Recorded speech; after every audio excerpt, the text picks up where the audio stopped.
Outgrowing people doesn't start when you become better than them. It starts when you stop thinking like them. While most people stay trapped in gossip, distractions, excuses, and temporary pleasure, you begin to value discipline, silence, growth, and control. And that shift changes everything. Suddenly, the conversations feel smaller, the habits around you feel heavier, and the mindset you once fit into no longer matches who you're becoming. Stoicism teaches that growth often requires separation, not because you hate people, but because you refuse to shrink yourself to stay comfortable around them. Because the moment you become serious about your future, your standards rise, and not everyone around you will rise with you. And here's what nobody prepares you for. The people you outgrow, they're not bad people. They're not your enemies. Some of them are the people you laughed with for years. Some of them are people who were there when nobody else was. But growth doesn't wait for permission. It doesn't ask if the timing is convenient. It doesn't care how long you've known someone. It just moves, and either you move with it, or you slowly start to die inside, trying to stay the same for people who were never going to grow anyway. You ever notice how some conversations start to drain you now? How you sit in a room full of people and feel completely alone? How you smile and nod, but inside something is pulling you somewhere else entirely? That's not depression. That's not you being difficult.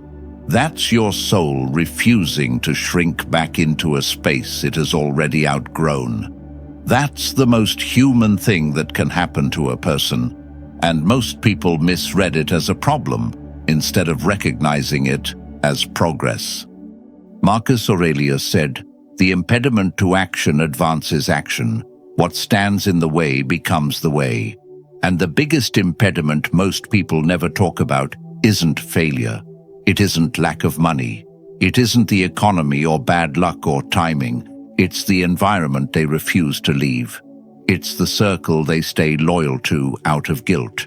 It's the version of themselves they keep performing, just so other people stay comfortable. You were not built to perform a lesser version of yourself for the comfort of people who stopped growing years ago.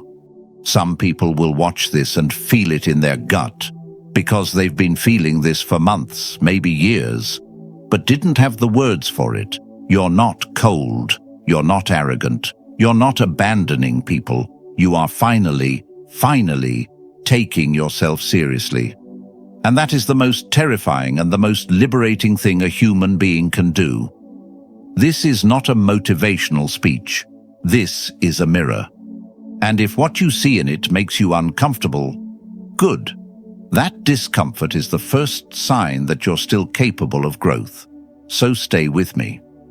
Because what we're about to get into is going to change the way you see yourself, the people around you, and the life you've been settling for. Drop this in the comments. I am evolving. Now let's get into it. Point 1. You stop pretending the small life feels big. There's a specific kind of pain that comes from sitting in a version of your life that you've already mentally left. You're still physically there, still showing up, still going through the motions. But your mind has already moved on. You've already seen something bigger. You've already felt what it's like to want more than what's in front of you. And now, every single day that you stay in that small life feels like wearing shoes 2 sizes too small. You keep walking, but every step hurts. Most people never admit this to themselves, because admitting it means they have to do something about it. And doing something about it means risking the comfort, the familiarity, the relationships, the identity they've spent years building around a version of themselves they no longer are. So instead, they stay. They numb it with scrolling, drinking, overworking, over-socializing, anything to avoid sitting in the silence long enough to hear what their own soul is trying to tell them. Stoicism doesn't let you run from that. Epictetus said, "First say to yourself what you would be, and then do what you have to do." That's not a soft line. That's a confrontation. It's asking you directly, who do you actually want to be? Because until you answer that question honestly, you will keep living someone else's answer for you. The people around you, the ones who are comfortable, they will never understand why you're restless. They'll tell you to be grateful. They'll call you ungrateful when you want more. They'll say you've changed like it's an accusation. And what they mean is, you've changed in a way that makes their own stagnation visible. Your growth is a mirror they don't want to look into. So they'll try to dim you down, pull you back, keep you familiar. And the hardest part? Part of you will want to let them, because belonging feels safe, because being understood feels like home. But you cannot belong to a place your mind has already left. You cannot stay loyal to a ceiling when everything inside you is built to rise. The small life stopped feeling big the moment you decided, consciously or not, that you were meant for something beyond it. And you can't undecide that. No matter how many times you try to go back, it won't fit the same way it used to. Point 2. The people who loved the old. You will fear the new you. This is the part nobody talks about, because it's painful in a way that doesn't have a clean explanation. It's not betrayal. It's not hatred. It's something far more complicated than that. The people who loved you when you were lost, when you were available for every distraction, when you were easy to predict and easy to keep, those same people will look at the new version of you and feel something shift between you. Not because you did anything wrong, but because who you're becoming reminds them of everything they haven't done. When you start waking up early, when you start saying no, when you stop showing up to things that waste your time and energy, people notice, and some of them will support you, but a lot of them will feel threatened, not consciously. They won't sit down and say, "Your growth bothers me." It's more subtle than that. It shows up as sarcasm. It shows up as them constantly bringing up who you used to be. It shows up as, "You think you're better than us now," wrapped inside a joke that isn't really a joke. Marcus Aurelius wrote, "Confine yourself to the present." And what that means psychologically is this: stop living in the version of yourself that other people archived.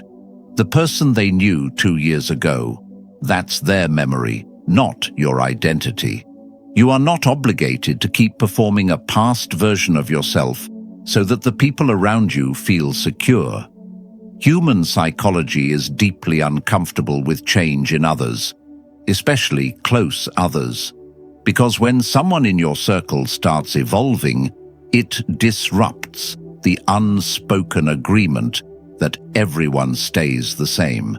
It breaks the social contract of mutual stagnation, and people will fight, sometimes unconsciously, to restore the old dynamic. They'll guilt you. They'll call it ego. They'll reframe your discipline as distance and your focus as abandonment.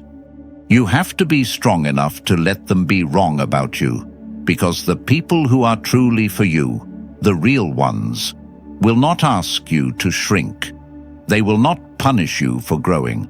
They will either grow with you or genuinely respect the distance that growth creates. Everyone else is just afraid of what your evolution says about their own standstill. Their fear of your growth is not your responsibility to manage. Point 3. Loneliness is the price of a higher standard. Nobody tells you that growth is lonely, not the motivational poster kind of lonely where you romanticize the grind and post quotes about wolves. real loneliness. The kind where you're at a gathering surrounded by familiar faces and you feel a distance that no conversation can close. The kind where you scroll through your contacts looking for someone to talk to, really talk to, and realize there are very few people in your life who can meet you where you actually are right now. That loneliness is real. And you need to stop pretending it isn't just because the personal development world told you to enjoy the process and trust the journey. Some nights, the journey is silent and heavy, and you question everything. That's not weakness. That's what it actually feels like to hold yourself to a standard that most people around you have never even considered. Seneca said, "It is not that I am brave, it is that I know what is worth fearing. And mediocrity to me is far more terrifying than solitude." And if you feel that in your bones right now, it means your standards have genuinely risen. It means you've crossed a threshold that most people never cross, where being alone with your purpose feels more honest than being surrounded by people who pull you away from it. The dangerous thing about low-standard environments is how quietly they suffocate you.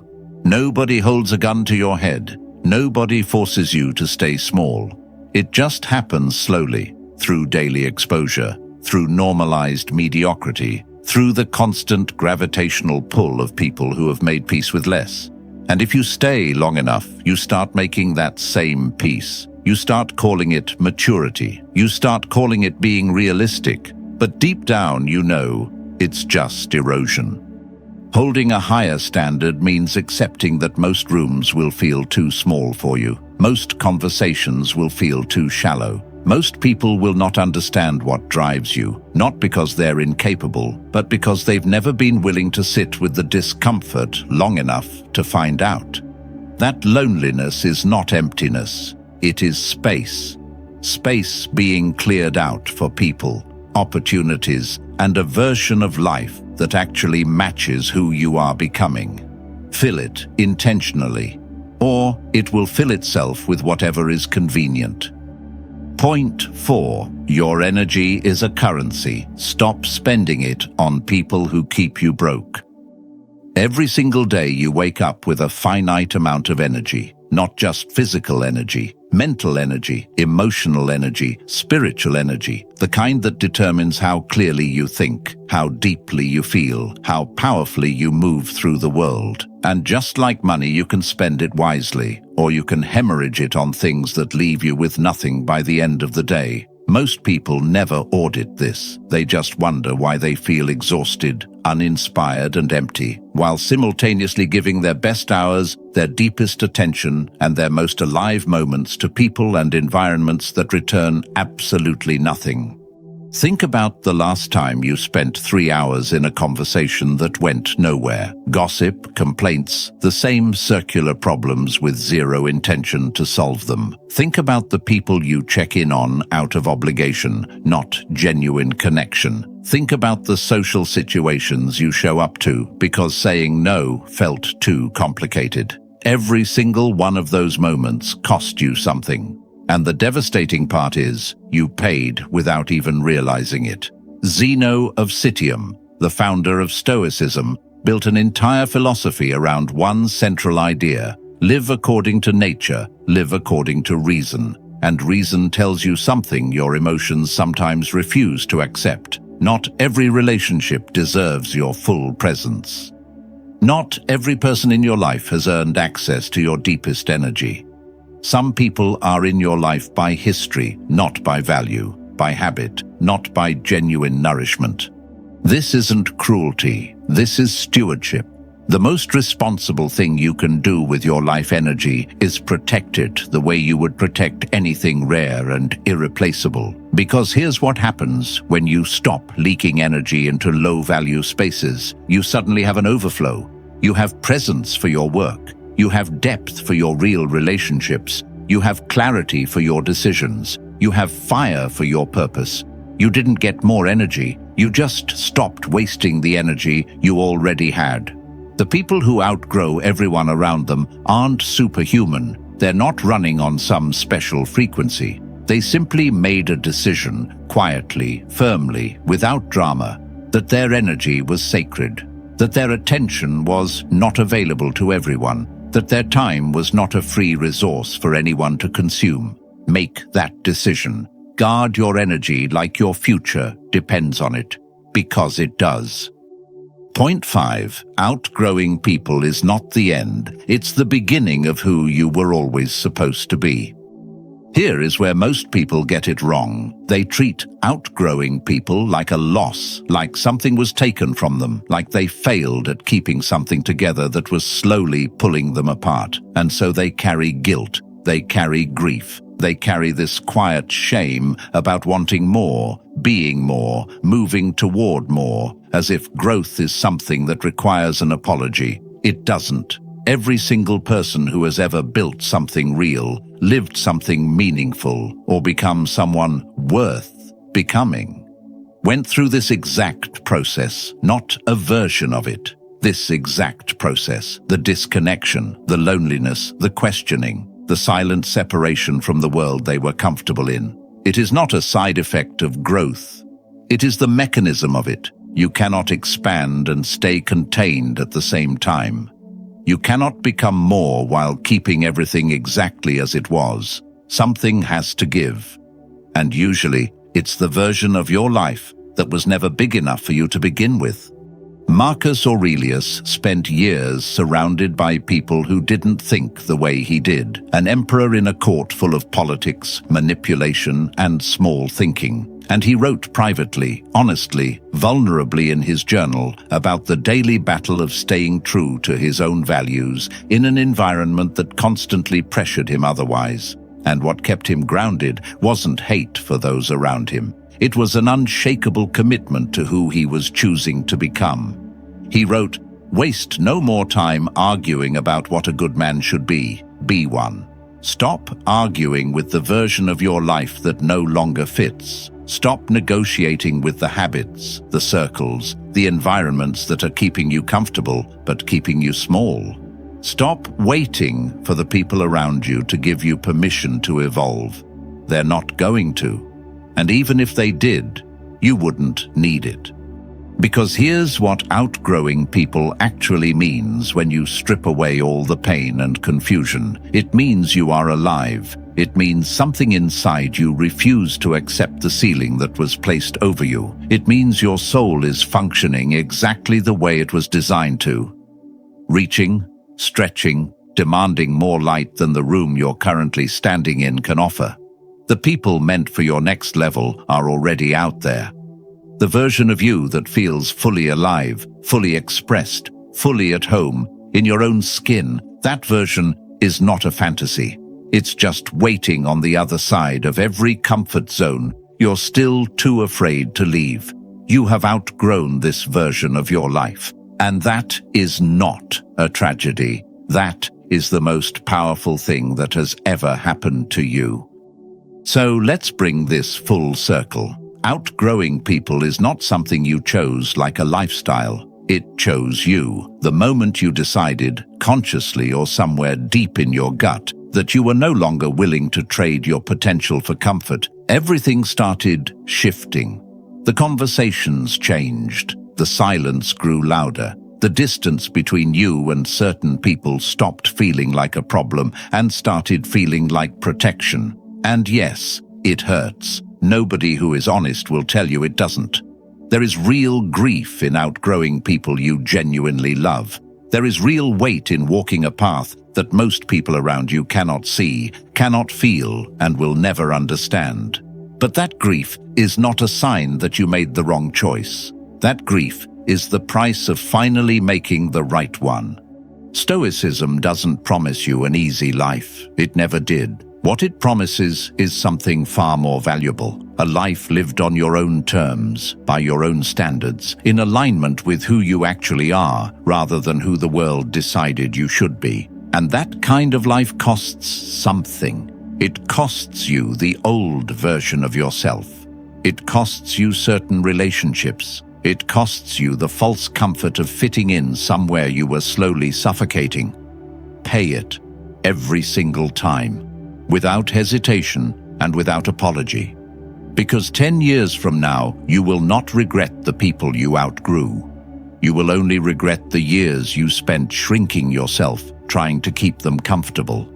You will only regret the time you wasted waiting for people to be ready for a journey they were never going to take. Your growth is not up for negotiation. Your evolution is not a debate. You were never meant to stay the same, and deep down, you already knew that. Now go prove it.